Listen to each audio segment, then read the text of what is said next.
when I started doing alternative therapies and trauma work, probably mid-career, I started doing more of that. Um, that started helping me get to know myself better. I went through a very horrendous, um, extremely painful first marriage divorce that went on for years. Like I was Mm. sued 4 times.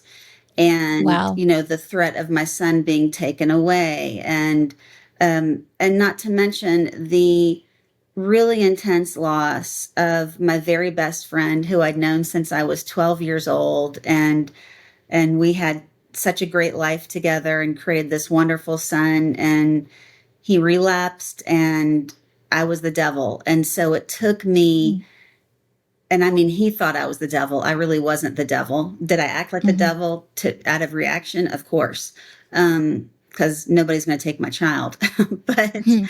but Mhm. um, there's really something in therapy after we do the trauma work.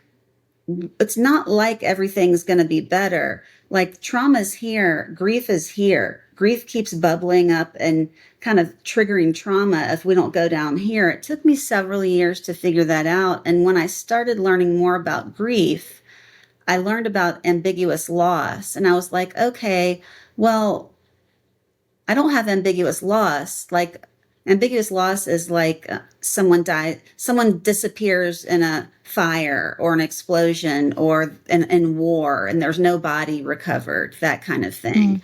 And I was like, but this feels like ambiguous grief, like it's the loss of someone who's still alive. And so that's really where my healing began. Um, and that's also what transformed my practice, was to work with people in that way. And ambiguous grief led me to original grief. But ambiguous grief for me, um, was the power that finally set me free from love addiction, sex addiction, codependency, which was really triggered primarily.